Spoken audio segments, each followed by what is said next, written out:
যখন আদালত থেকে কোনো পরোয়ানা, গ্রেপ্তারি পরোয়ানা বা অন্য কোনো পরোয়ানা ইস্যু হবে, আপনারা জানেন আমাদের সংবিধানেও আছে, আমাদের এই আইনেও আছে, আমাদের ফৌজদারি কার্যবিধিতেও আছে, একজন আসামিকে গ্রেপ্তার করা হলে যেখানেই গ্রেপ্তার করা হোক তাকে আদালতে আনার সময় যে যতটুকু সময় ব্যয় হবে তার ছাড়া 24 ঘন্টার মধ্যেই তাকে আদালতে উপস্থিত করতে হবে। এটা হচ্ছে আইনের বিধান।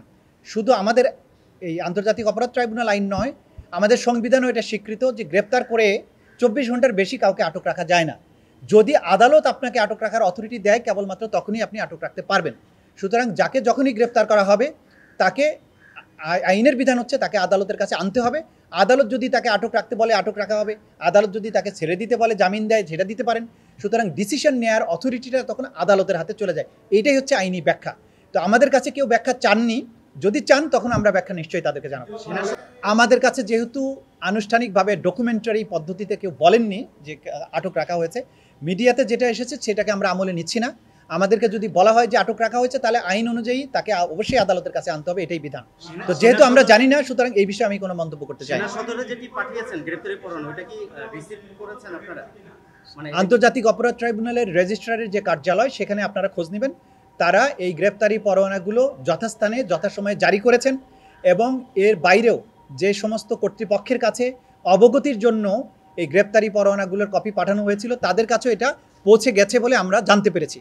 বাকিটা আপনি আন্তর্জাতিক অপরাধ ট্রাইব্যুনালের যে রেজিস্ট্রারের কার্যালয় আছে সেখান থেকে জেনে নিতে পারবেন। আজকে আর্গুমেন্টের শুরুতে বলেছি যে ইন্টারন্যাশনাল ক্রাইমস ট্রাইব্যুনালস অ্যাক্ট 1973 এটা একটা বিশেষ আইন তৈরি করা হয়েছে সেনাবাহিনী, নৌবাহিনী, বিমান বাহিনী, গোয়েন্দা সংস্থা, ডিসিপ্লিন ফোর্স, পুলিশ বাহিনী, এই সমস্ত ডিসিপ্লিন ফোর্সের বিচারের জন্য বিশেষভাবে তৈরি। এবং এই আইনে যে অপরাধগুলোর বিচার করা হচ্ছে সেই অপরাধগুলোর বর্ণনা বাংলাদেশের সাধারণ কোনো আইনে নেই। Even army act, navy act, এয়ারফোর্সের যে আইন আছে নিজস্ব আইন সেখানেও নেই। এটা একটা স্পেশাল ল। এই অপরাধগুলো আন্তর্জাতিক আইনে বর্ণিত অপরাধ, এগুলোর বিচার করার কেবলমাত্র ক্ষমতা হচ্ছে আন্তর্জাতিক অপরাধ ট্রাইব্যুনালের। এই ব্যাপারে সবার সুস্পষ্ট ধারণা থাকা দরকার। দ্বিতীয়ত, এই ট্রাইব্যুনালের এই আইনটা আমাদের সংবিধান দ্বারা প্রোটেক্টেড।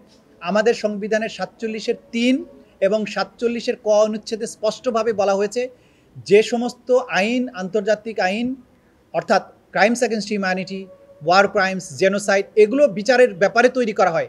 সেই আইনগুলো যদি সংবিধানের কোনো অনুচ্ছেদের সাথে কোনো বিধানের সাথে অসামঞ্জস্যপূর্ণও হয় তাহলে এই আইনটা প্রাধান্য পাবে, সংবিধানের সাথে যদি অসামঞ্জস্যপূর্ণ হয় তারপরেও।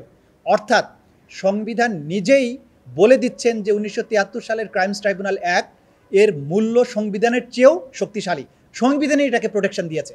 সুতরাং এই আইনের কোনো বিধানকে চ্যালেঞ্জ করা যাবে না, এই আইনের কোনো বিধানকে চ্যালেঞ্জ করে কোনো আদালতে যাওয়া যাবে না, সুপ্রিম কোর্টে যাওয়া যাবে না, রিট পিটিশন দায়ের করা যাবে না, মেইনটেনেবল হবে না, কারণ এইটার প্রোটেকশন স্বয়ং সংবিধান দিয়েছে। এই আইনটা যেহেতু সকল আইনের উপরে প্রাধান্য পাবে, সুতরাং এই আইনের বিধানে যা কিছু বিচারের প্রক্রিয়া আছে সেই প্রক্রিয়ার মধ্য দিয়েই সবাইকে চলতে হবে, এর বাইরে যাবার কোনো সুযোগ নেই।